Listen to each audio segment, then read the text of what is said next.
The Secrets of Life with Subhas Agam.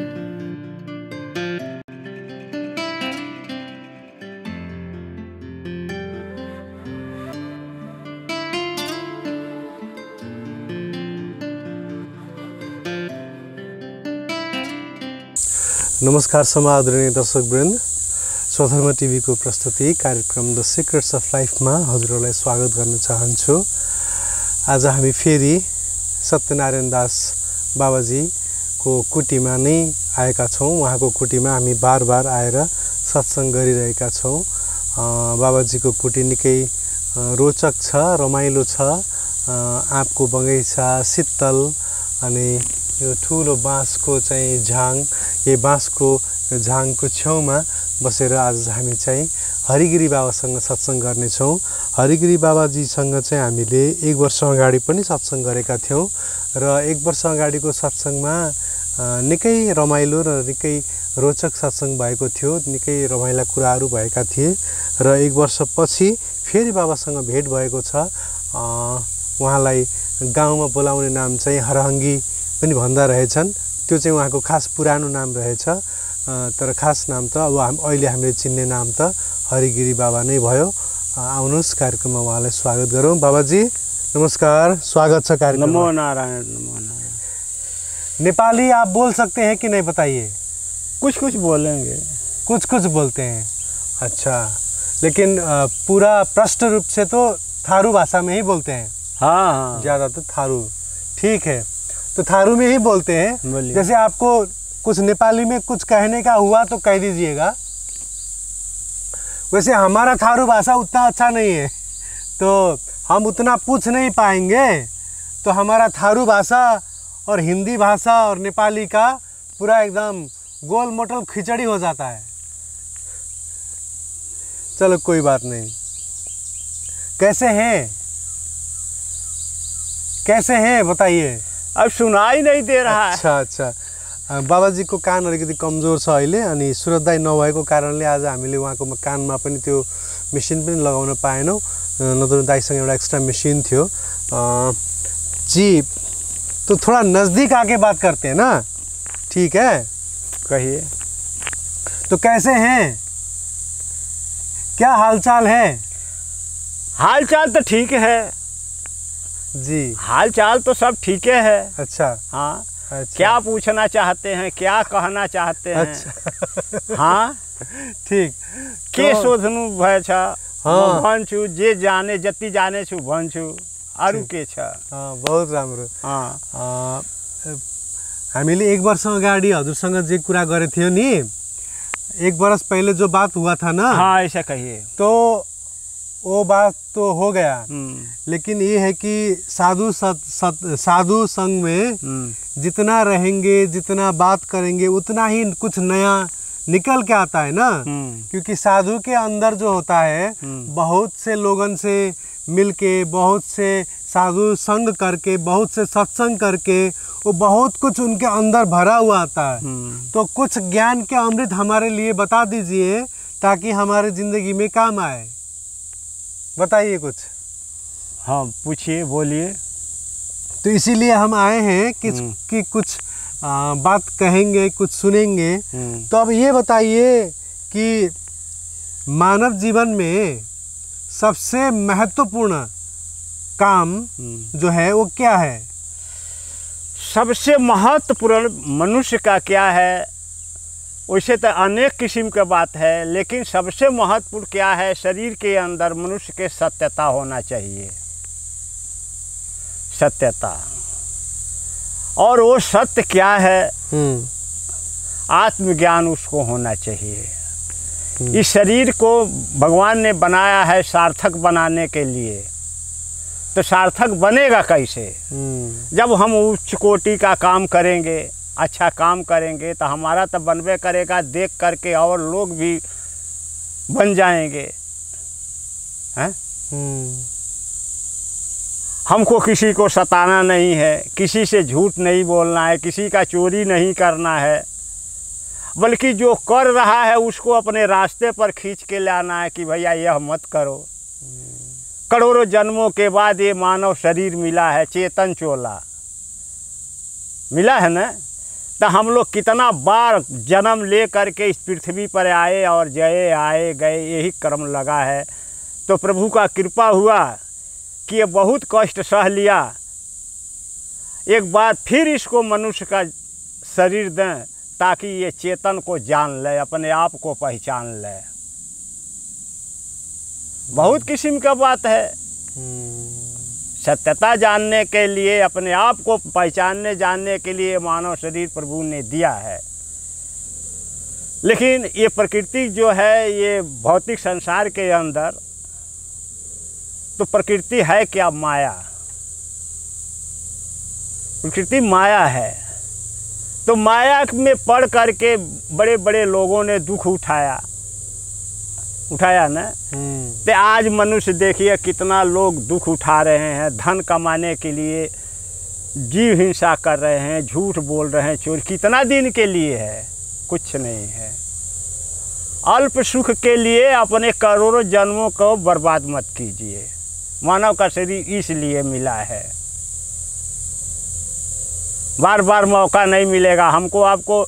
जैसे एक चींटी है, कुत्ता है, हाथी, घोड़ा, जितने भी जीवधारी हैं, वो भी तो परमात्मा बनाया है। परमात्मा भी, उसी में भी वही परमात्मा है जो हमारे आप में है ना।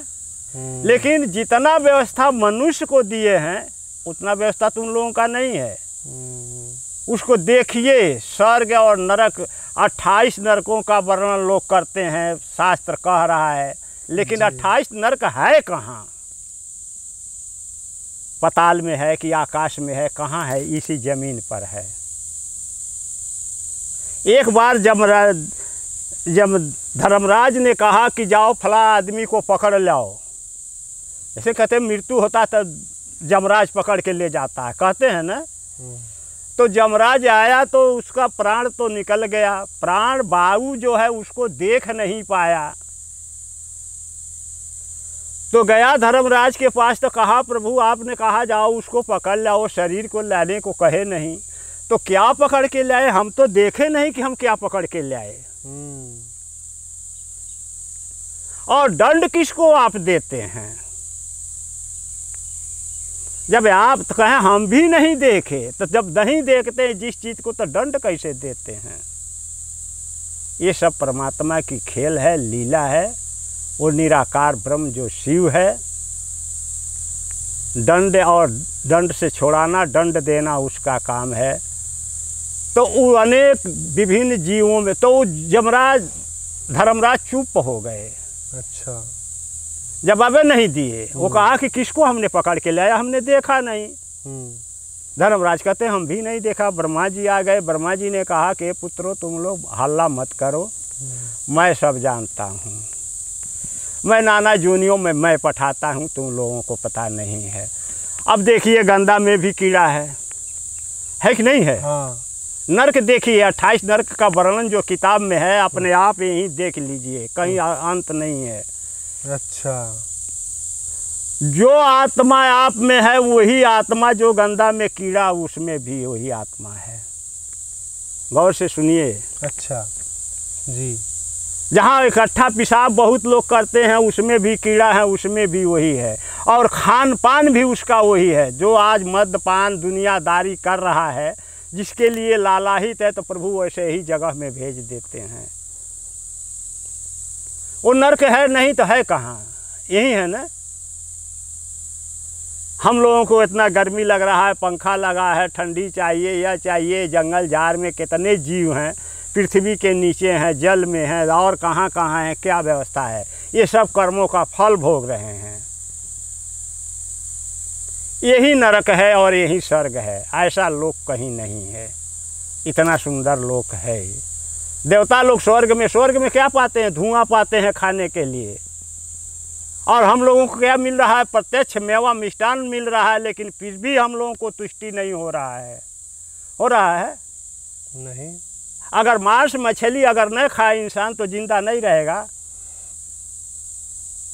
लेकिन देखिए कि ये रसना जो है, जीभ जो है, इसके चक्कर में पड़ कर के मनुष्य अपने जीवन को बर्बाद कर रहा है। सत्य यही है।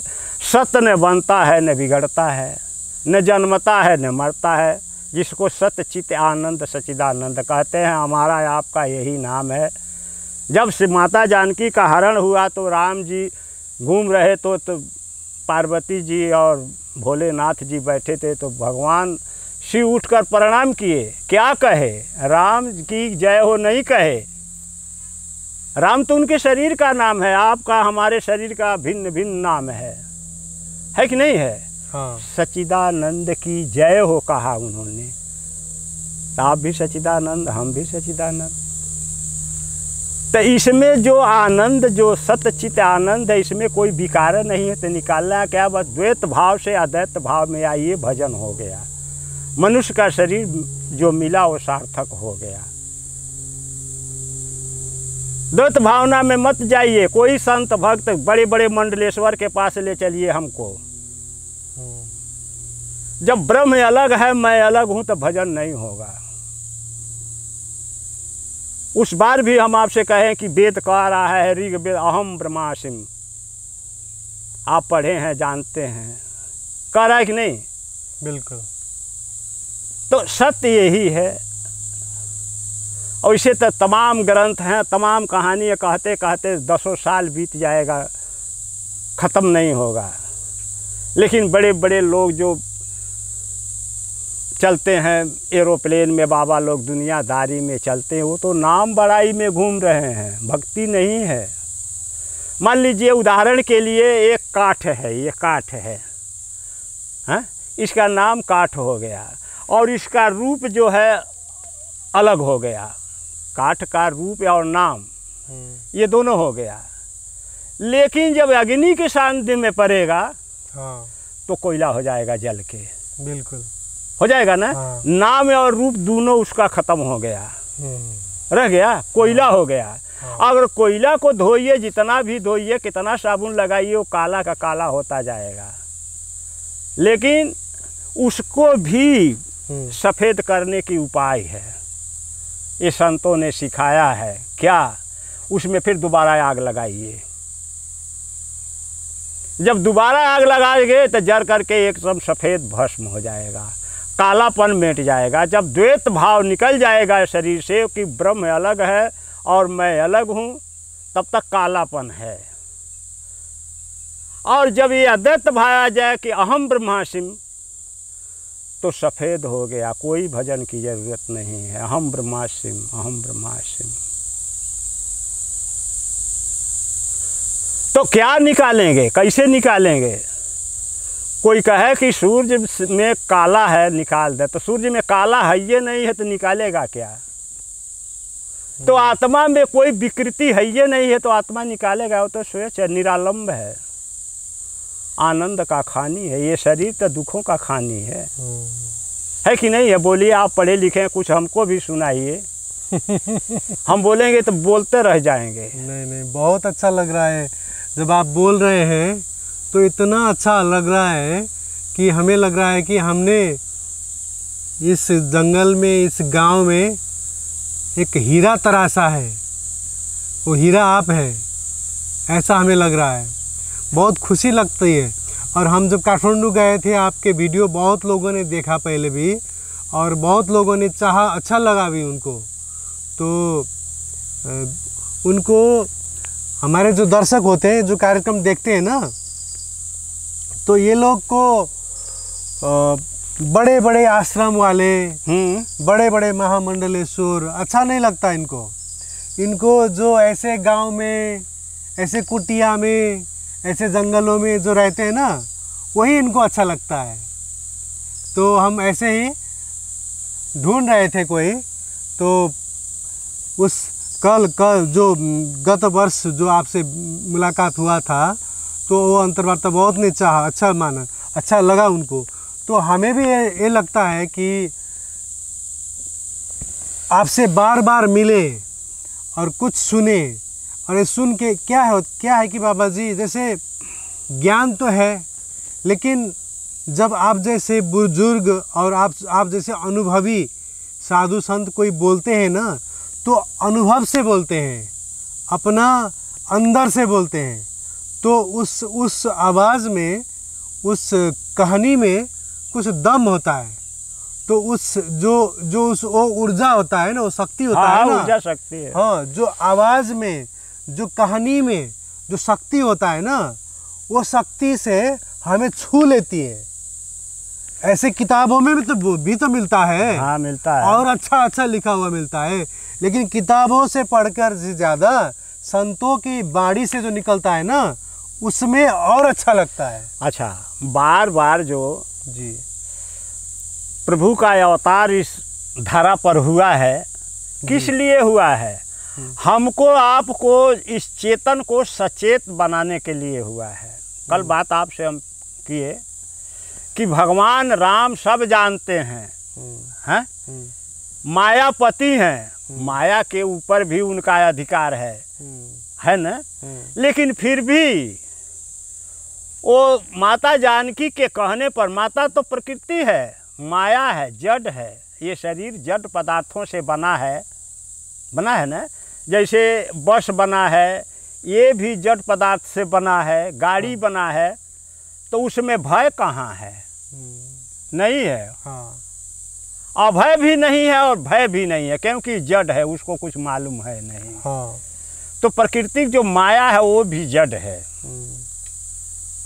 वो भी जड़ है। तो जब जानकी जी ने कहा कि मृग को लाइए, तो राम जी को तो सोचना चाहिए कि सोने का मृग नहीं होता है, हाँ? सोचना चाहिए। हाँ। लेकिन फिर भी इशारा उनको कर रहे हैं कि सोने का मृग नहीं होता है, लेकिन माया मानती नहीं है, प्रकृति मानती नहीं। उसको लाइए, क्या करोगी?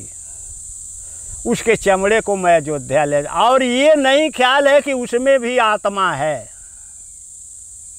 मैं अपने प्रभु को ऐसा कह रही हूँ कि उसमें भी आत्मा है। तो वो हम लोगों को प्रेरणा देने के लिए राम कृष्ण जो ये और जो आए हैं, हम लोगों को, मनुष्यों को प्रेरणा देने के लिए, सचेत करने के लिए। क्यों? दौड़े तो मारे तो नहीं। हाँ। कहाँ मारे? नहीं मारे, छोड़ दिए। क्यों? अभी काम अधूरा था। हाँ। मार देते तो फिर दूसरा मृग कौन बनता? रावण कैसे ले जाता? हाँ। छोड़ दिए, बाण से मारे और नासिक में चला गया, पंचवटी में। हाँ। लेकिन वो कहानी तो सब लोग जानते हैं, लेकिन ये इसका मतलब ये है कि भगवान राम प्रेरणा की आने वाली पीढ़ी जो हमारी है अंधकार में डूबी रहेगी, तो उसको जगाने के लिए हम एक खेल रच दिए कि ताकि सबको अनुभव हो जाए कि ये माया तो है, तो माया के पीछे मत दौड़ो, माया दुख देगी। अगर वो उस मिर्गा के पीछे नहीं गए होते तो रावण इधर जानकी को नहीं ले जाता, कहाँ ले जाता? तो कितना दुख झेलना पड़ा। तब मनुष्यों को यही चाहिए कि अपने कर्तव्य कमाई से जो कुछ मिल रहा है, प्रभु के कृपा से जो मिल रहा है, उतने ही से तुष्टि हो जाएगी, उतने ही से पुष्टि हो जाएगी, सब कुछ हो जाएगा। बस एक जान लेना है। और सारे ग्रंथों का, सारे वेदों शास्त्रों का जितने उपनिषद हैं, 108 उपनिषद है, कहाँ तक पढ़ेंगे, कहाँ तक समझेंगे? बाबा जी, जैसे लोगों को क्या होता है कि आप तो आनंद में हैं, लेकिन दूसरे लोग कहेंगे कि क्या है आपके पास? न घर है, न गाड़ी है, न घोड़ा है, न कार है, न कुछ है, न कुछ है, ऐसे आनंद है, कैसे है? ऐसे पूछेंगे लोग। हाँ, पूछते हैं ना। तो आप तो आनंद में हैं, लेकिन आपके जो परिवार वाले होते हैं, जो उनको आध्यात्मिक ज्ञान नहीं होता है, तो उनको लगता है कि आपको ये लोग भला बुरा कह रहे हैं, भला बुरा सोच रहे हैं, तो उनको बुरा लगता है ना? ऐसे में क्या किया जाए? इसमें क्या करेंगे जी? दुनिया को तो हमको नहीं दिखाना है कि मेरा मान सम्मान हो, मेरा बड़ाई हो, मेरे पास बंगला नहीं है, घर नहीं है, द्वार नहीं है। दुनिया को हमको नहीं दिखाना है। मैं अपने मालिक को एक को जानता हूँ जो सबका भरण पोषण कर रहा है वो हमारा भी कर रहा है। हमारे अंदर ये संतोष है कि हमारे पास सब कुछ है, कुछ कमी नहीं है। बस वही बार बार मैं कहता हूँ, मैं सच्चित आनंद हूँ, मेरे पास कुछ कमी नहीं है, सब कुछ भरपूर है। और ये जो है आनंदो ब्रह्म, आनंद ही जो है ब्रह्म है, इसी में सुख है, इसी में शांति है। और बाकी गाड़ी में चढ़ गए, अरे गाड़ी बिगड़ जाएगा तो ऐसा हो गया, उसमें सुख कहाँ है? गाड़ी लड़ जाएगा तो चोट लग जाएगा, उसमें सुख कहाँ है? सुख नहीं है। और संत महात्मा पैदल चलते हैं, कहाँ गाड़ी, कहाँ घोड़ा, कहाँ क्या। अरे आज नहीं अयोध्या पहुँचेंगे, 10 दिन के बाद पहुँचेंगे। कोई हमारा अदालत का तारीख नहीं है कि तारीख टूट जाएगा, मुद्दा हार जाएंगे, ऐसा तो नहीं है। आनंद इसी को कहते हैं, आनंद यही है, सब कुछ हमारे पास है परमात्मा। और जो संत हो जाएगा, संत किसको कहते हैं, साधु किसको कहते हैं? संत जब हो जाएगा जी, तो कुछ नहीं मांगेगा। जब उसके अंदर की विकृतियाँ निकल जाएगी तो मांगना बंद कर देगा। मांगता कौन है? निष्कृष्ट भिखारी मांगता है। हमारे पास तो सब कुछ है। जब मैं सच्चित आनंद ही हूँ, मैं सब में हूँ, मेरा सब है, तो मुझको कमी क्या है? मैं किससे मांगूँ? मुझसे सब लोग मांगते हैं तो मैं किससे मांगूँ? समय जब आएगा, जैसा होगा वैसा हो जाएगा। मान बड़ाई त्यागो साधो, मान बड़ाई त्यागो। मान बड़ाई के अंदर जो चलता है वो साधु नहीं है। प्रवृत्ति निर्वृत्ति मार्गी, 2 मार्गी साधु होते हैं। प्रवृत्ति मतलब जो गया मंदिर में फोटो मूर्ति पूज लिया, 1 रुपया का अगरबत्ती जलाया, करोड़ों का धन मांग रहा है, प्रभु हमको ये दीजिए, प्रभु हमको दे। अरे क्या तू मांग रहा है? तुम्हारा तो सारा भक्ति यही खत्म हो गया, तुमको तो मिल गया। और निर्वृत्ति मार्गी जो गया, बस गया, सिर झुकाया, कुछ नहीं बोला, चला गया। बस एक कहानी है कि एक साधु थे, साधु बाबा ऐसे कुटिया बना के, और एक किसान था। अच्छा। तो बाबा जब ऐसे पत्थर वत्थर रख करके पूजा उजा फूल उल करके कहीं चल जाते, तो वो किसान आता था, 2-4 ठो अकड़ी उकड़ी बीन करके ले आ करके उसी शिवलिंग पर बाबा को चढ़ा करके, जल उल चढ़ा कर वो भी चला जाता है। बाबा कहते कौन ले आ करके ऐसा अकड़ पंखड़ चढ़ा देता है? अच्छा पता लगाने। तो एक दिन बाबा लुक कर बैठ गए, तब तक आ गया वो किसान, वो अकड़ा फकड़ा ले आ करके, फूल उल नहीं, पत्थर वत्थर ले आकर के चढ़ा दिया। बाबा रोज़ फेंकते, परेशान थे। बस झगड़ा हो गया, तुम क्यों ऐसा करते हो? कहे अरे हम पूजा करते हैं। तो भगवान शिव जो है, मंदिर था, भगवान शिव कहे कि अच्छा इन दोनों का झगड़ा अब हम फैसला करेंगे। अच्छा। बहुत जोर से तूफान आया। हाँ। मंदिर ऐसे होने लगा। हाँ। बाबा कुटिया से, मंदिर से निकलकर बाबा भाग गए, और किसान ऐसे शिवलिंग को तोप करके उनके ऊपर ऐसे सोया है कि ताकि मंदिर गिरत हमारे प्रभु को चोट न लगे। क्या मंदिर तो अब गिरेगा, लेकिन हमको चोट लगे, हम मर जाएं ठीक है, लेकिन हमारे प्रभु को चोट नहीं लगे। उसके बाद जब शांत हो गया, तब बाबा आए, आकाशवाणी हुआ कि तुम साधु नहीं है, साधु लायक नहीं हो, तुम साधु ये है जो तत्वदर्शी है, तत्वों को जानता है। तुम तो एक ढोंगी हो, दिखावटी साधु हो तुम, साधु ये है। तो दूसरे को दुख के, दूसरे को उपकार के लिए अपना परवाह जो न करे वही साधु है। ये कपड़ा माला लगाने से कोई साधु नहीं बन जाएगा। बहुत अच्छा बात है, बहुत अच्छी बात कहा आपने। दूसरे का पर उपकार के, पर सेवा के, पर भलाई जैसा कोई भक्ति वक्ति नहीं है। ये माला घुमाना, ये करना, वो करना, चलते हैं, बाबा आ गए, बाबा आ गए, मार शोर होता है। हाँ। तो जहाँ चोर जाते वहाँ शोर होता है। हाँ। जहाँ साधु बैठता वहाँ शोर नहीं होता है। हम कहाँ काठमांडू, जनकपुर, दुनियादारी, इंडिया फिंडिया सब घूम के बैठ गए। और अनपढ़ आदमी है, लेकिन मैं वो इतना ही जानता हूँ कि गुरु का जो दिया हुआ वचन है, मैं शरीर नहीं हूँ, मन चित्त अहंकार नहीं हूँ, मनोबुद्धि चित्त अहंकार कुछ नहीं हूँ, मैं सत्यचित आनंद हूँ। बस। आपका गुरु का नाम क्या है? आपका गुरु का नाम क्या है? श्री श्री 108 श्री नागा प्रहलाद गिरी। कहाँ पर रहते थे? वो रहते थे बुटवल में, फुलबारी में। अच्छा, अब चले गए ऊपर? अच्छा, कब? हाँ, कब? हो गया 8-10 बरस। 10 बरस, अच्छा। और आपके और भी गुरु भाई होंगे? हाँ, वहीं पर बुटवल में? नहीं, बुटवल तो ले लिया पार्क वाला, बस पार्क वाला। जब ये सुकुम्बासी समस्या आया तो उनके शिष्य बने,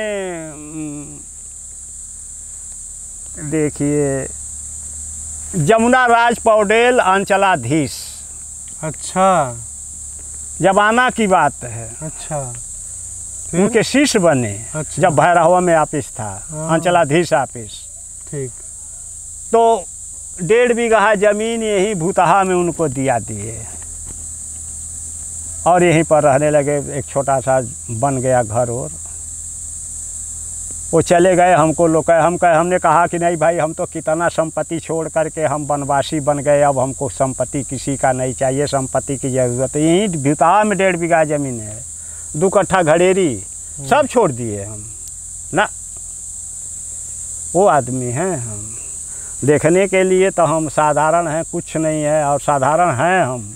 हमारे पास न ज्ञान है न ध्यान है, कुछ नहीं है। लेकिन हम इतना ही जानते हैं कि किसी को दुख देंगे तो दुख मिलेगा, किसी को सुख देंगे तो सुख मिलेगा। परोपकाराय पुण्याय पापाय परपीड़नम, है ना? यही कहता है वेद कि परोपकार करोगे तो पुण्य मिलेगा और किसी को दुख दोगे तो पाप मिलेगा। हाँ, 4 वेद 6 शास्त्र में बात लिखा है 2। आ दुख दिए दुख होत है, सुख दिए सुख हो। वाह। और तुलसी बाबा कहते हैं, तुलसी ये जगयाई के कर लीजिए 2 काम, 2 कार करे के जी। देवन को टुकड़ो भलो लेवन के हरिनाम। कोई गरीब दुखिया आ गया, उसको पावर भोजन करा दो, पर्दा नहीं है तो पर्दा दे दो जी। और भगवान का नाम स्मरण करो। और दुनियादारी खोजने चलोगे तो कुछ मिलेगा नहीं, हाथ नहीं आएगा। लालच में जब फंस जाओगे भाई तो कितना जन्म नहीं छुटकारा मिलेगा। अच्छा बाबा जी, एक बात बताइए, हामी यो रुखको मुनि भएको हुनाले रुखबाट कमिलाहरू खसिरहेछ। आप जो कहते हैं ना, ये जिंदगी बहुत दुर्लभ है, हाँ, है ना? मानव जिंदगी, हाँ, मानव चोला जो है बहुत दुर्लभ है। और हम ये बात कहते रहते हैं। बहुत से साधु लोग यही कहते हैं कि दुर्लभ है, दुर्लभ है, दुर्लभ है। लेकिन जो लोग हैं ना बाहर, हाँ, ये दुनिया जो है, उनको ये दुर्लभता जो है ना, दुर्लभता की महसूस नहीं होती, नहीं हो रहा है। दुर्लभ है क्या? हाँ, ये दुर्लभ कैसे है ये पता नहीं है। क्योंकि वो कहते हैं कि अरे इतना लोग तो जन्म रहे, मर रहे, जन्म रहे, मर रहे, और पहले तो बहुत कम लोग थे, अब तो बहुत ज़्यादा हो रहे हैं। अगर दुर्लभ होता तो और कम होते, और ज़्यादा लोग बढ़ रहे हैं, है ना? तो कैसे दुर्लभ हुआ? दुर्लभ है, यही तो बढ़ रहे हैं। हाँ, यही तो बात समझना है कि कैसे दुर्लभ है। दुर्लभ ये है कि जब जो इस आसक्ति से, संसार के आसक्ति से हट जाएगा कि संसार मेरा है, मेरा तेरा का जब तक झगड़ा है वही दुर्लभ है। वही झगड़ा जो है मेरा तेरा का, यही बढ़ा रहा है। सनक सनंदन हुए जब हुए तो कहाँ बढ़ाए? और ऋषि मुनि जो प्राचीन हमारे ऋषि मुनि उस संसार के जाल में नहीं फंसे तो सृष्टि बढ़ा कहाँ? तो तेरा मेरा के झगड़ा व ज्ञानवश ये सृष्टि बढ़ रहा है और दुख का कारण बन रहा है। ये वृद्ध की जिंदगी जो है ये कुत्ते की जिंदगी है। अच्छा। हाँ, दुर्लभ इसीलिए कि जैसे बनाया, संसार बनाया, शादी किया, बच्चा बाल बच्चा हुआ, वो सुख के लिए, लेकिन सुख के जगह पर दुख पैदा हो गया। छोड़िए, दुख पैदा हो गया। कुत्ते की जिंदगी और ये वृद्ध की 80, 82, 85 बरस की, हमारा 83 बरस हो गया जी। ये कुत्ते की जिंदगी के बराबर है। पूछिए कैसे? हाँ, कैसे?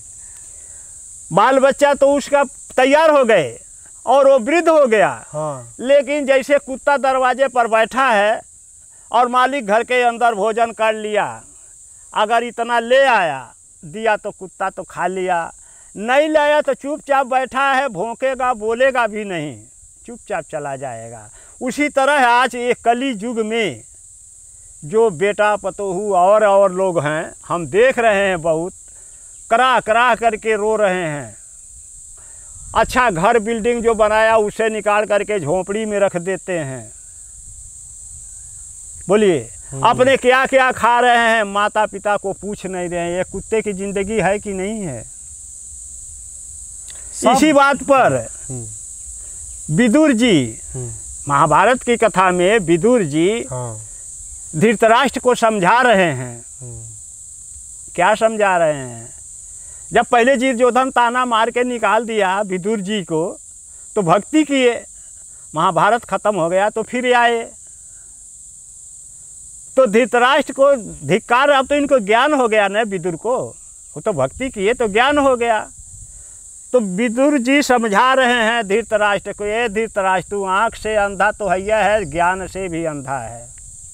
आज से नहीं, जन्म से।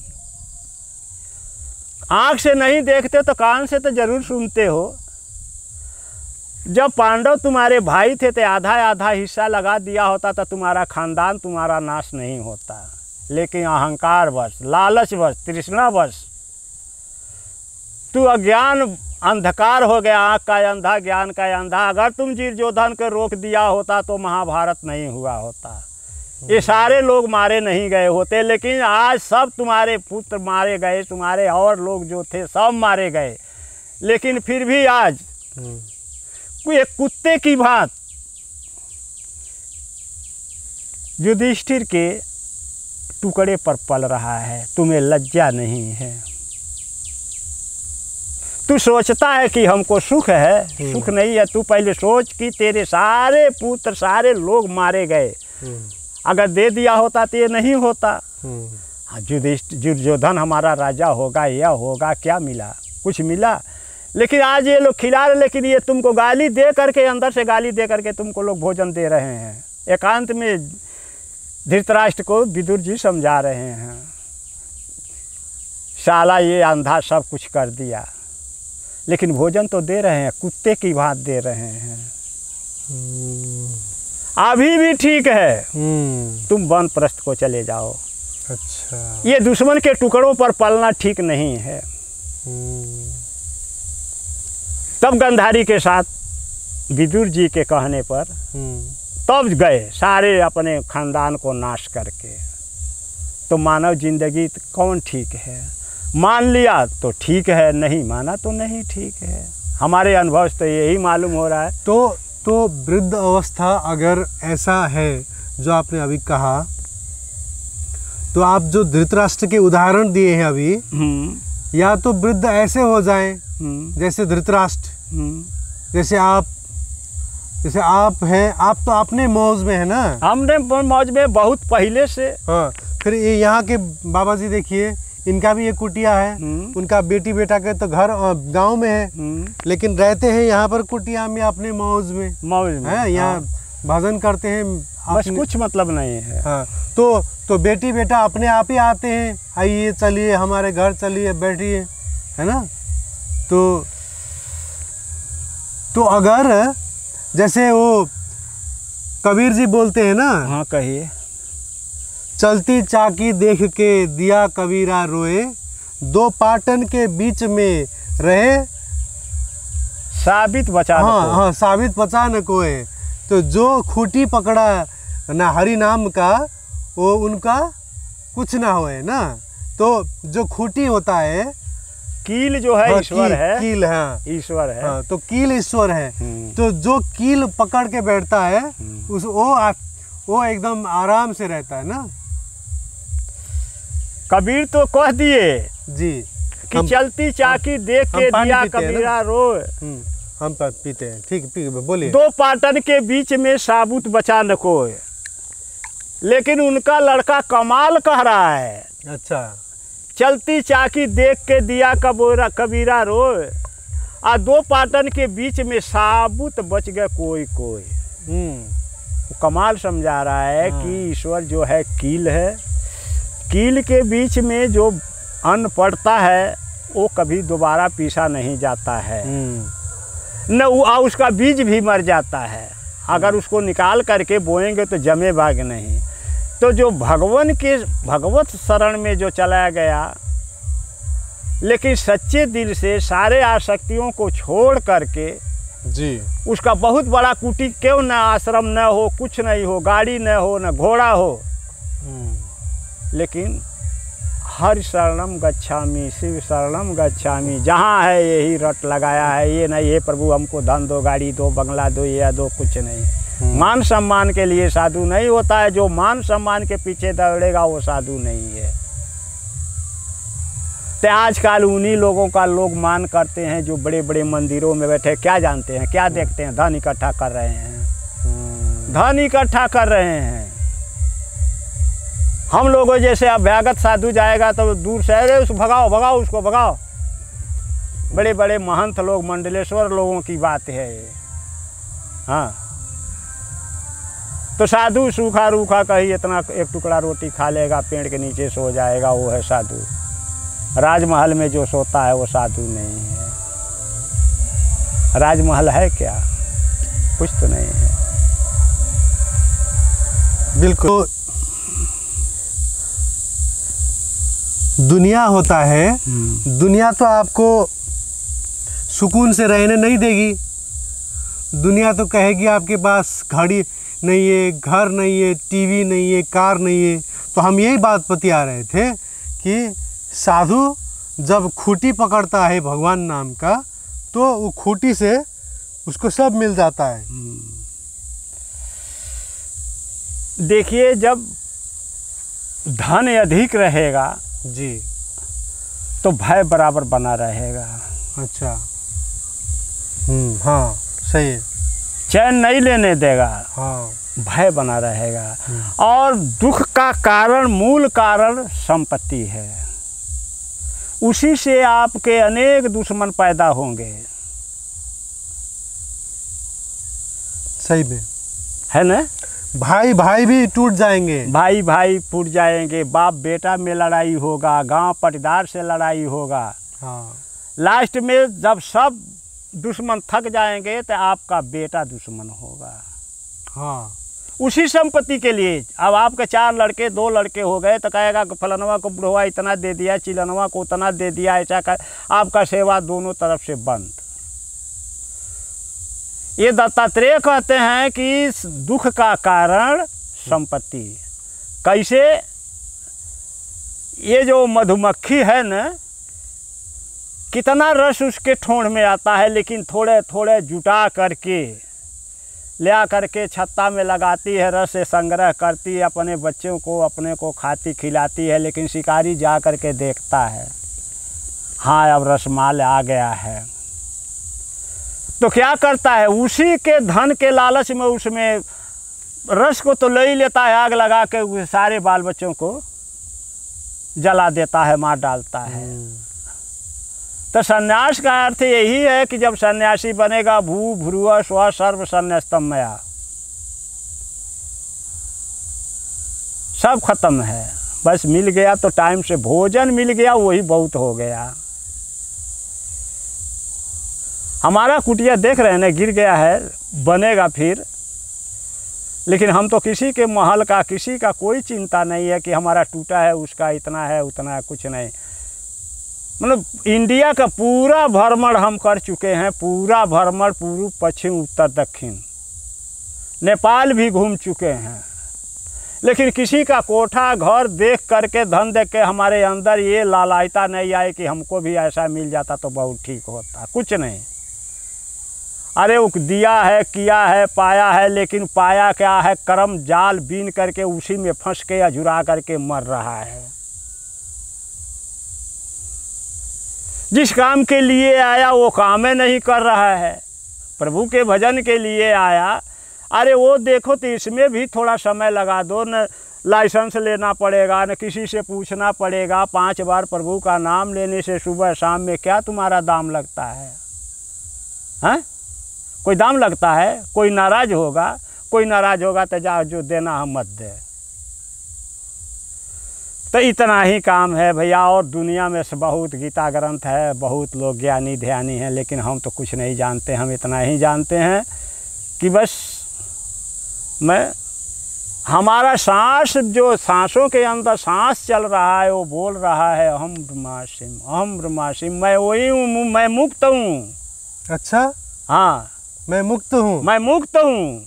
अच्छा, मेरे कोई बंधन नहीं है, मैं मुक्त हूँ। बस मुक्ति के लिए तो सब लोग भजन करते हैं। तो मुक्ति है क्या जी? आवागमन के चक्कर से छूट जाओ, वो मुक्ति है।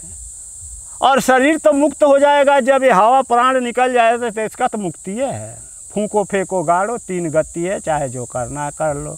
लेकिन हम तो अहम ब्रह्मास्मि, मैं मुक्त हूँ, नित्यानंद सच्चिदानंद, मैं कुटस्थ हूँ, मैं सागर हूँ।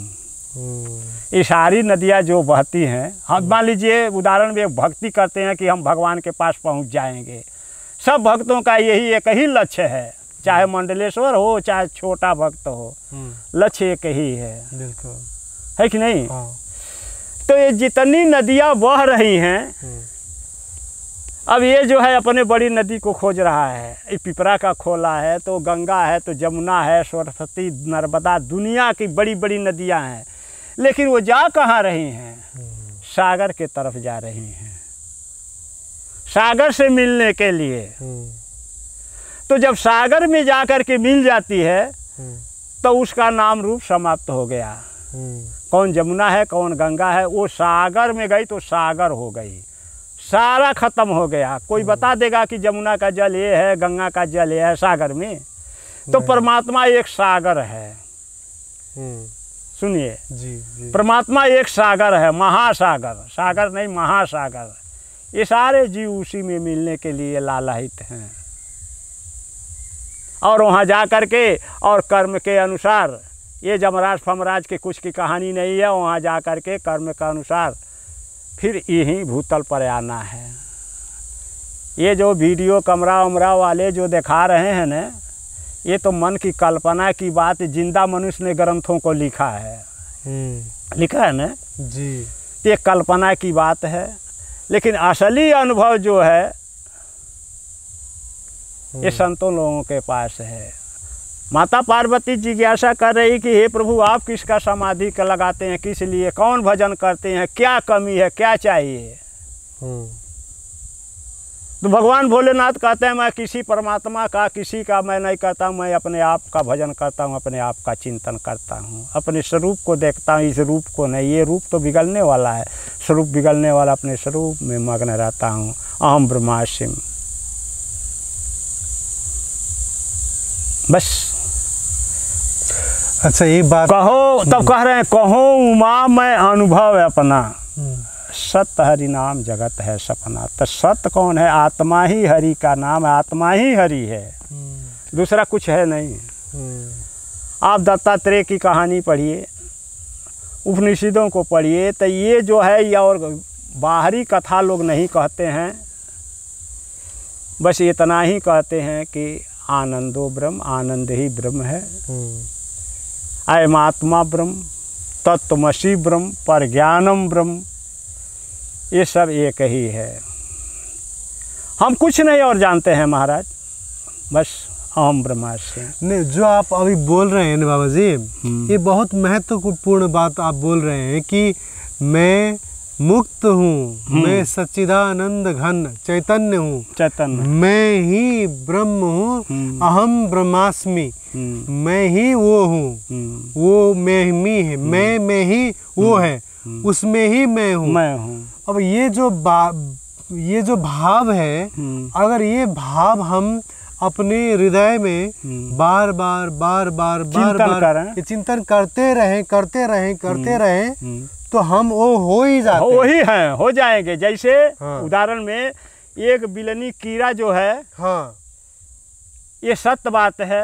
हाँ, देखिए वो कीड़ा है, हाँ, बिल्कुल, लेकिन एक दूसरे जात के बच्चे को पकड़ के ले जाकर अपने घोंसला में बंद करके 21 दिन तक, ज्यादा नहीं, हाँ, न कुछ खाती है, न उसको खिलाती है, न सोती है, न उसको सोने देती है, अपना ध्यान करवाती है। वो देखिए हम अपने आँख से देखे हैं। जी जी जी। तो उस कीड़ा को, वो कीड़ा का शरीर बदल करके बिलनी हो जाता है। तो ही अहम ब्रह्मासिम, मैं वही हूँ। और दुनिया की बात सुनने से बाजा पाछे बजेगा, मंडलेश्वर जा रहे हैं, वो जा रहे हैं, बाबा जी आ गए, क्या आ गए? अरे हमारे पास कोई आएगा तो हम यही कहेंगे, भैया दुख किसी को मत दो, न तुम भी दुखी बनोगे, सुखी बनाओ। बस इतना ही हम जानते हैं, और कुछ कहानी नहीं जानते हैं। वैसे तो दुनिया का किताब पढ़ के, शिव पुराण है, तो रामायण है, दुनिया का किताब है। अब देखिए इसी चीज़ को, ये तो वेद की बात है, लेकिन इसी में से बाबा तुलसीदास उत्तरकांड में आप पढ़ लीजिए, पढ़े होंगे। जी जी जी, बोलिए। काकभुसुंडी समझा रहे हैं गरुण को, सारा कहानी राम ब्रह्म है यह है, लेकिन गरुण मान नहीं रहा है, मूढ़ बुद्धि हो गया है। हाँ। कि राम को हमने बचाया, यह किया वह किया, दमा उलाटा पलटी बात कर रहा है। लेकिन ये तो सात तो इधर जो है लड़ाई झगड़ा प्रश्न है, लेकिन उत्तरकांड का मतलब कि कहानी जो है उसका सारा निचोड़ अर्थ उत्तरकांड में है, उसका जवाब। हाँ।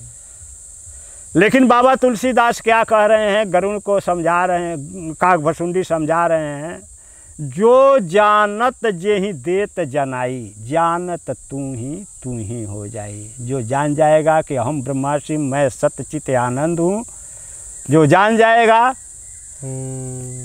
वही हो जाएगा।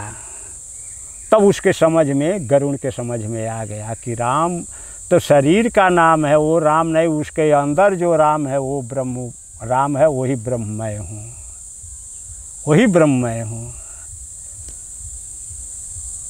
बहुत महत्वपूर्ण बात बता दी आपने। सोचिए, अगर ये ज्ञान जो आप बता रहे हैं ना बाबा जी, ये तो सबको काम लगती है। ये जो ज्ञान अभी आपने बताया, ये ज्ञान तो संसारी लोगों को और काम में आता है। काम में आएगा, लेकिन ये बाबा लोग मानते नहीं हैं। हाँ। कहते इसका छुआ नहीं खाएंगे, वो नहीं खाएंगे, यह नहीं करेंगे। क्या छूत है? कौन छूत है? हाँ। जिंदा ब्रह्म को खिलाइए न, जो जिंदा है, खा रहा है, मूर्ति में ले जा करके चढ़ा रहे हो, क्या हो रहा है? कुछ नहीं हो रहा है। और जो जिंदा है उसको, जो पागल हो चाहे कोई भी हो, उसको खिलाइए। हाँ। बिल्कुल। ये तो जो ये पूजा पाठ जो भगवान राम के समय से, त्रेता युग से मंदिर में चढ़ावा चढ़ाने का चलन चला। कैसे? जब भगवान राम अयोध्या में आए, खजाने में कुछ कमी हो गया पैसे का। आप हजारों बार सुने होंगे, हनुमान चालीसा में तुलसी बाबा लिखे हैं, अभी हम बताएंगे। तो हनुमान जी से कह रहे हैं राम जी कि ये हनुमान, अब तो द्वापर तो समझो कि कलिये युग है, अब त्रेता समाप्त होने वाला है। अब द्वापर जब आएगा तो आधा कली युग में चला जाएगा। दुष्ट लोग पहले दबा करके दूसरे का धन हड़प लेते हैं, सज्जन लोग दब जाते हैं जी। तो अब ये तो खत्म हो रहा है, लेकिन जो मंदिर में बैठेगा, पूजा पाठ करेगा, उसको भोजन कहाँ से चलेगा? वैसा युग आ रहा है कि मांगने पर कोई नहीं देगा, ऐसा आ रहा है, हमको एहसास हो रहा है। अच्छा। राम जी हनुमान जी से कह रहे, हमको एहसास हो रहा है कि ऐसा ही होगा। मांगने पर भी नहीं संत को, किसी भक्त को कोई देगा, गाली देगा, उल्टे उसका निंदा करेगा। हाँ। तो हनुमान जी बोले कि अच्छा भगवान, कल से हमको आप आखिरी गेट पर अयोध्या में ड्यूटी लगा दीजिए, हम तो हमेशा आपके पास रहते हैं, हमको ड्यूटी लगा दीजिए वहीं। हाँ। राम जी कहे ठीक है। सवेरे जा कर के 6 बजे अपने कान पर मुंगड़ा ले करके हनुमान जी खड़े हैं, तब तक इधर से जी जामवंत जी जा रहे हैं राम जी से मिलने के लिए सवेरे। जी। तो हनुमान चालीसा में आप पढ़े होंगे। हाँ। कहाँ लिखे हैं, राम दुआरे तुम रखवारे, होत न आज्ञा बिन पैसारे। पैठारे नहीं, पैसारे। पैसारे। तो जामवंत जी कह रहे हैं हनुमान जी से, अरे तुम तो राम जी के पास बैठने वाला और यहाँ गार्डी कर रहा है गेट में। तो कहना हाँ कर रहा हूँ, लेकिन पहले पैसा चढ़ाओ तब अंदर जाने को मिलेगा, नहीं तो नहीं मिलेगा। होत नहीं आज्ञा बिन पैसारे, पैसा चढ़ा लो तब जाओ। अच्छा अच्छा। तब से पैसा चढ़ाने का चलन मंदिर में आ गया। अच्छा अच्छा, बिनु पैसारे। पैसारे। पैसारे। हाँ। अच्छा, मैं तो बिनु पैसारे। होत नहीं आज्ञा बिन पैसारे। हाँ। आज्ञा नहीं मिलेगा, पैसा चढ़ाओ तब जाओ। अच्छा। और हमारे आपका जो है तो फिर वही बात पूछते हैं कि एक साधारण से किसी से जी, साधु संत से जी, राम के पास धनुष था जी, विष्णु के पास धनुष था, शंकर के पास, कृष्ण के पास, सबके धनुष बाण था। हाँ। तुम्हारा धनुष बाण कहाँ है? चुप। तो महात्मा बोले ये धनुष का आकार मुंह है ना, हाँ, ये बाण है। तो लाठी डंडा से जो मारेंगे चोट लगेगा, दवा करने पर ठीक हो जाएगा, लेकिन इसमें से जो तीर निकलता है वो हृदय रूपी अगर में वेध देगा तो जीवन भर वो दर्द ठीक नहीं होगा। जो मारा है वचन ये शब्द रूपी बाण से, हाँ, अगर वो नज़र के सामने पड़ेगा तो ऐसे मुड़ी नीचे करके आप चले जाएंगे, लेकिन उसके तरफ देखेंगे नहीं।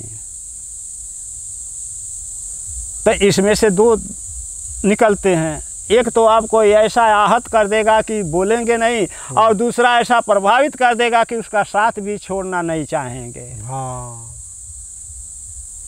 अच्छा, अब हमको छुट्टी दीजिए, नमो नारायण, अब जाएंगे कुछ साग सब्जी लेंगे, अब देखिए 2 बजने वाला है। कहाँ जाना है? भटवलिया। आज बाजार है? हाँ। आज तो क्या सोमवार बुधवार बुधवार है ना? हाँ। तो बुधवार तो चीसा पानी में भी बाजार होता है ना? चीसा पानी भी बाजार होता है। हाँ, उधर ना, उतना दूर कहाँ जाएंगे। हाँ, यही यहाँ भी बाजार होता है। आ गए महात्मा जी भंडारा खा के। अच्छा। हम नहीं जाते हैं भंडारा संडारा में। अच्छा, काहे?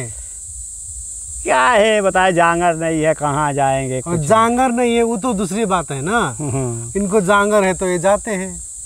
क्या है फिर उसमें कारण है ना। क्या कारण है बताइए? ये जो दान लेना दान देना जो है ना, हाँ, आप जब कुछ किसी को कुछ देते हैं जी, तो आपके अंदर कुछ उद्देश्य बनता है कि हम देंगे तो कुछ हम भी पाएंगे। व्यापारी माल देता है तो पैसा लेता है, आप पैसा देते हैं तो माल लेते हैं, लेन देन बराबर है दोनों। तो दान जो लेता है उससे भी दाता कुछ पाता है। क्या पाता है? उसके कमाई से उसके कट करके उसके खाते में चला जाता है। साधु होने भर से नहीं होगा। साधु दुनिया भर के लूट ले, दुनिया भर के मांग ले, भक्ति करते रहेगा, क्या उसका तो बैंक खाली का खाली है, सब दाता के पास चला जाएगा। क्या बचेगा? कुछ नहीं बचेगा। नमो नारायण बाबा जी। ये समझ में आया ना? जी। अच्छा। जब कोई कुछ देता है तो कुछ पाने की इच्छा रखता है। देने वाला अति खुश जब होता है तब किसी को कुछ देता है, उसके झोली में डालता है। लेकिन वो साधु संत महात्मा के ज्ञान नहीं है कि हजारों से लाखों के सामने हाथ पसार के मांगता है, तो मांग करके वो क्या करेगा? उसका तो कमाई सारा समाप्त हो गया। जितना भजन किया, जो कुछ किया, वो भी बांट दिया लालच में धन के। बस उतना ही चाहिए जिससे कुछ भोजन चल जाए, बस उतना ही चाहिए। लेकिन साधु का एक कर्तव्य भी होता है ना। कहिए। जैसे लोग जब दान देना चाहते हैं, ऐसा कहा जाता है कि दान देने वाला से ज़्यादा दान लेने वाले का गुण होता है, क्योंकि दान लेने वाला है इसीलिए देने वाला दे पाता है। अगर लेने वाला नहीं हो तो आप देना चाहे तो भी किसको देंगे? नहीं तो लेने वाले देने वाले की बात ऐसा है, देने वाला तो दे रहा है लेकिन लेने वाला से भी ऊपर वाले के कृपा से कट करके उसके खाते में चला जा रहा है। लेकिन साधु जो होता है ना, साधु किसी का लेके उसको पुण्य दे देता है ना, क्योंकि साधु के पास तो बहुत पुण्य है ना, तो साधु तो दूसरों को भी सहयोग करता है ना, है कि नहीं? पुण्य तो देता है तो वही पुण्य तो उसका करता जाता है। आप असली गहराई में डूब कर खोजिए, गहराई में डूब कर खोजिए। पुण्य देता है, उससे धन लेता है तो अपने पुण्य को उसको देता है, तो कितना पुण्य है, रात दिन देता ही चलेगा तो बचेगा क्या? जैसे एक साधु किसी से दान लेके वो पुण्य का काम करे, जैसे एक साधु किसी का धन लेके वो अपनी कुटिया में आके कुछ पूजा के लिए धूप लाए, अगरबत्ती लाए, तो उससे तो उसका धन का सदुपयोग हुआ कि नहीं? तो उतना ही चाहिए। अच्छा, उतना ही चाहिए। मान लीजिए कपूर धूप को हो गया, हाँ, उसको कुछ खाने पर, लेकिन फिर भी हाँ, उसके पुण्य तो कटबे करेगा। ये किसी के मान के नहीं है, किसी वेद शास्त्र में देखिए कि कटेगा कि नहीं कटेगा। तो से मौनी बाबा बन जाइए, जो मिल गया अपने आप मिल गया। करपात्री महाराज होते हैं ना, कर में जितना आया हाथ में जितना आया उतना ही खाते हैं ना करपात्री। हाँ बोलिए। तो अपना उतना ही है, थोड़ा अगर लेंगे जी तो थोड़ा तो आपका जाएगा। मान लीजिए साधु बाबा थोड़ा लिए जी, एक ही आदमी दिया तो एक ही आदमी को तो पुण्य उनको देना देंगे। हजारों से जब ले रहे हैं, कितना पुण्य उनके पास है, कितना देंगे? ये अदली बदला होता है, इसमें कोई फर्क नहीं है। चाहे कोई लाख बतियावे, हम मानने वाले नहीं हैं, हम तैयार नहीं हैं मानने के लिए। ये लेन देन है। तो आप किसी से दान नहीं लेते हैं? आप लेते हैं फिर? लेकिन उतना ही लेते हैं कि अपने आवश्यकता भर के थोड़ा सा। अच्छा, हाँ, ये नहीं कि झोली लेकर के सारा दिन रोज दिन जा कर के मांगो, ये ऐसा करो वैसा करो, ये नहीं है। नहीं, अब हमको कोई वैसे मिल जाते हैं, बाबा एक कपूर अगरबत्ती का ले लीजिए, तो अब जाने ऊपर वाला क्या होगा उसका। लेकिन फिर भी अब वो अपने तो हम खाए नहीं। तिल का तेल जलाते हैं, बत्ती कपूर जलाते हैं, अगरबत्ती जलाते हैं, तो ये कह करके जब दिया और उसी में हम खर्च कर दिए तो परमात्मा उसके पुण्य को भरेंगे, हम थोड़े भरेंगे। अब उसके पुण्य को, उसका जो झोली है, परमात्मा भरेंगे। अब भरेंगे, जरूर भरेंगे। अभी आज ही आए यहाँ सवेरे तो इतना ही 4 दाना किशमिश दिए प्रसादी, हमारे पास ख़त्म हो गया है, एकदम ख़त्म हो गया। तो सोचे कि भटोलिया चलें, तो एक डब्बा आता है, कहीं 150 कि कितना में मिलता है, तो एक डब्बा लेंगे। ये सवेरे अपने अंदर हम सोच लिए, और क्या करना है। बहुत बात ऊंचा ऊंचा करने से महाराज कुछ नहीं होगा। बस उतना ही भजन गाते चलिए जो बार बार हम बोल रहे हैं, अहम ब्रह्मास्मि। अंत में ये बता दीजिए, जो भजन में मन जो होता है ना बाबा जी, भजन में मन कैसे लगे? मन की आसक्ति मन से कटेगी। लोहा से लोहा कटेगा, काठ से लोहा नहीं कटेगा। कटेगा तो भजन में मन, सब सारी आसक्तियों को छोड़िए तब तो मन लगेगा। एक बात यही है कि जैसे मन क्यों विचलित होता है, घटता बढ़ता है, तो मनुष्य का शरीर, देवताओं का शरीर जब बनाए तो देवता लोग ब्रह्मा जी से कहे कि हम लोगों का वास कहाँ रहेगा, तो मनुष्य बनाए। तो मनुष्यों का के अंदर सब देवताओं का वास कर दिए। उसके बाद में ये मन का मालिक जो है चंद्रमा है। मन का मालिक चंद्रमा है।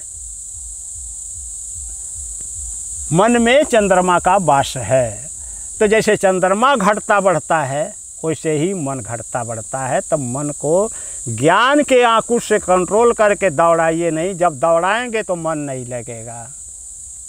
और जब दुनिया का चिंतन करेंगे तो भगवान के चिंतन में हमारा मन नहीं लगेगा। अगर मन कह रहा है कि यह करो तो वहाँ रुक जाइए 5 मिनट। जो भी गुरु का चाहे दिया हुआ जो बात है उसको अपने अंदर मनन करने लगिए, मन पीछे हट जाएगा, तब मन लगेगा। नहीं तो मन नहीं लगेगा। मन इतना सहज नहीं है क्योंकि चंद्रमा का वास के अंदर है। अच्छा, हाँ, ध्यान से अपने अंदर आप पढ़े लिखे हैं, ध्यान से सोचिए कि चंद्रमा घटता बढ़ता है कि हाँ, नहीं? बिल्कुल बिल्कुल। हाँ? हाँ। तब मन के अंदर उसका वास है।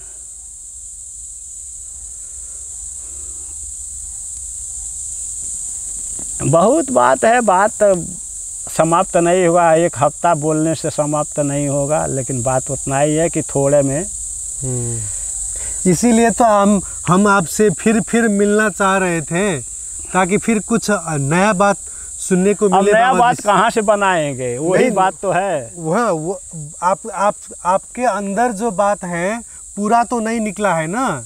एक खाली 1 ही घंटा तो पहले बात हुआ, तो फिर दूसरी बात करें तो कुछ नया निकल आएगा। क्योंकि ये जैसे आज हम 1 घंटा बात किए, अब बात करने से आपको भी अब ऊब आती है। अब बलि, हाँ, राजा बलि की कहानी, हाँ, प्रहलाद का नाती, हाँ, हाँ, वो इतना अत्याचारी दुराचारी था तो कि कुछ नहीं। बलि मतलब अज्ञानी। हाँ, वो इंद्रासन में पहुंच गया जी। शिव का भक्ति करके बलि इंद्रासन में पहुंच गया। अब उसको हराने वाला कोई नहीं था, अत्याचार मचा दिया। तो भगवान विष्णु बामन है। बामन का मतलब जिसके अंदर मन न हो। बामन का अर्थ है जिसके अंदर मन न हो। तब मन किसके अंदर नहीं? विष्णु के अंदर मन नहीं है। अच्छा, शास्त्रों का अध्ययन कीजिए, विष्णु के अंदर मन नहीं है। तो बामन बन के गए, बिना मन के। कोई इच्छा नहीं थी बलि से लेने के लिए, बलि को सुधारने के लिए गए। ये लड़ाई से नहीं हटेगा, कैसे हटेगा? इसको हटाने के अब तो कोई उपाय चाहिए ना। तो दान मांगे तो 3 ही पग क्यों मांगे कि हमको 3 पग दे दो? हंसने लगा बलि, कहने अरे इतना तुम कोई राज मांगता, कोई तो मांगता है 52 अंगूर का आदमी, 3 अंगूर का आदमी और 3 डेगारे भाई जितना है। अरे हमारे ऐसा दानी नहीं मिलेगा, जो मांगना है और मांग लो। बामन भगवान कह रहे अरे हमारे ऐसा तुमको मांगता नहीं मिलेगा कि जो हम मांग रहे हैं उतना ही दो। कहा ठीक है। तो कथा में तो आता है कि 3 डेग में उसका शरीर नाप लिए, आता है ना। लेकिन नाप तो लिए, लेकिन 3 डेग क्यों मांगे? जब सब शरीर नाप ले तो शरीर तो उनका हो गया, दान में चला गया जो चीज़, तो अपना अधिकार नहीं है। हाँ, उनका हो गया, बामन भगवान का। तो उससे क्या उससे लिए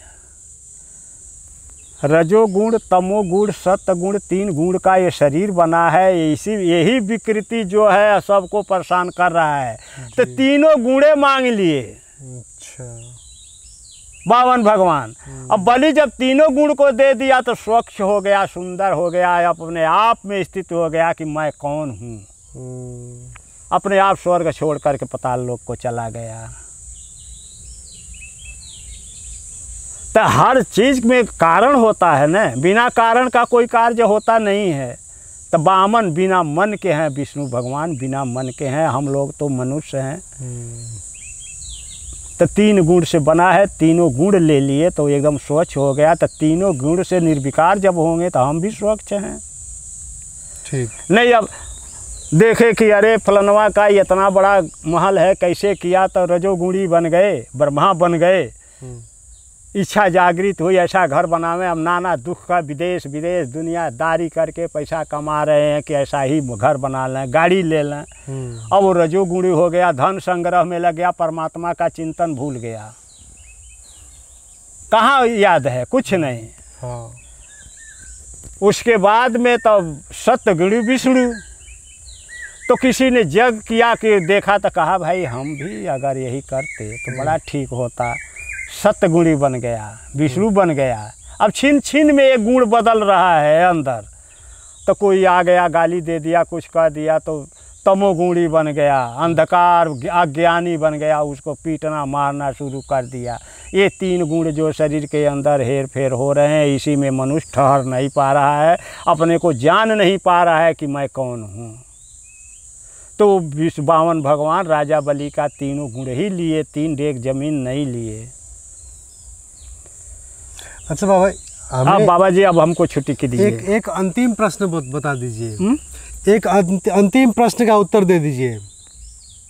बोलिए। कि ये आदमी जब मरता है ना तो क्या होता है? वही बात तो पहले हम कह दिए, क्या होता है। हाँ। अब जब जमराज और धर्मराज नहीं जान पाए, हाँ, तो ब्रह्मा जी समझाए कि इसके कर्मों का फल हम देते हैं। तो यही तो 84 लाख जोनी जो है इसी में आता है।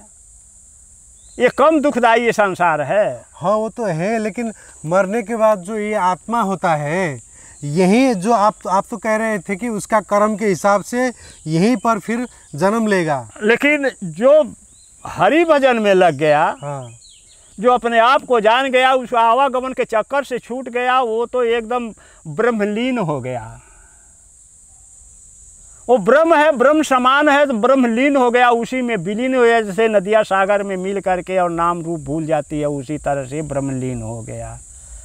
इसके आगे और कोई कहानी नहीं है, ब्रह्मलीन हो गया बस। ठीक।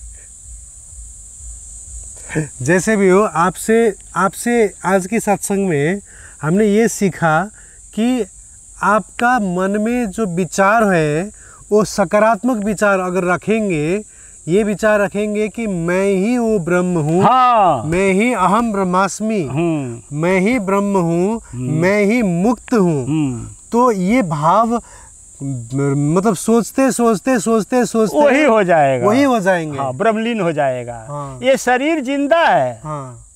शरीर अभी जिंदा, लेकिन ये ब्रह्मलीन है।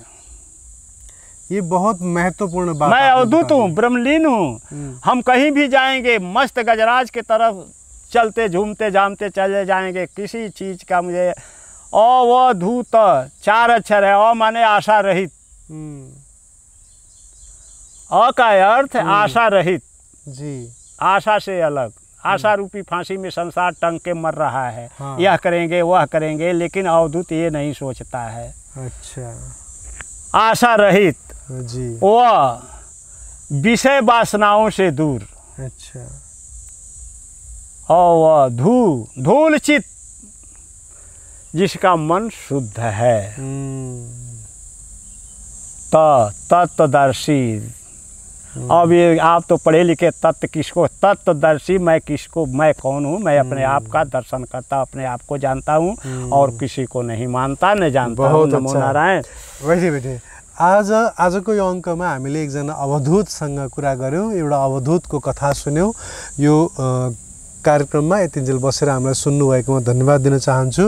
र बाबासँग हामीले अघिल्लो वर्ष पनि एउटा सत्सङ्ग गरेका थियौँ। त्यो भिडियो पनि यदि हजुरहरूले हेर्न चाहनुहुन्छ भने युट्युबमा छ, हाम्रो च्यानलमा। अलिकति तल गएर स्क्रोल गर्दै जानुभयो भने देख्न सक्नुहुन्छ। यतिन्जेल हाम्रो कार्यक्रम हेरेर बस्नुभयो, धेरै धेरै धन्यवाद। बाबा जी, आपने हमारे कार्यक्रम जो देख रहे हैं, नेपाल में देखते हैं, अमेरिका में देखते हैं, इंडिया में देखते हैं, बहुत जगह पर देखते हैं, उनको कुछ कहना चाहते हैं? उनको कुछ आशीर्वाद दे दीजिए कैमरा में देख के। वहाँ तक दिखाइए नहीं दे रहा है ना, यही कैमरा में देख के कुछ कह दीजिए उनको। यशस्वी भव, यशस्वी भव। जय होस्। बाबाजीको यो आशीर्वाद सँगसँगै कार्यक्रमबाट बिदा हुन्छ। आपका जस मान सम्मान बढ़े। हाँ। और आपकी ख्याति हो इस नेपाल में और देशों में जी। और क्या कहूँ, क्या कहें, ठीक बस ठीक से हमको भी आशीर्वाद दे दीजिए। अरे आपको यही आपो के तो आशीर्वाद दिए हैं। अच्छा जय होस्। हस् त यो कार्यक्रमबाट बिदा हुन्छौँ। हाम्रो कार्यक्रमको यो सुटिङ भइरहँदा हाम्रा यस कुटियाका सन्त पनि हाम्रो पछाडि बसेर चाहिँ हाम्रो कार्यक्रम हेरिरहनु भएको छ। अनि भर्खरै उहाँ आइपुग्नु भयो। हवस् त यो कार्यक्रमबाट बिदा हुन्छौँ। नमस्कार। ओम नमो नारायण। ल कल्याण मस्तु। ल जय होस्। है अपन है निकाला जाल फांस अब हम चली। जाल फांस है ना। बहुत अच्छा बोले बाबा, बहुत अच्छा। लेकिन कान ना सुनने से आपको थोड़ा तकलीफ हुआ ना। हमें सुनने में थोड़ा तकलीफ हुआ। कान हमारा बहिर हो गया है भाई, क्या करें। क्या करें, कोई बात नहीं, ठीक है कोई बात नहीं। चलो जय सिया राम।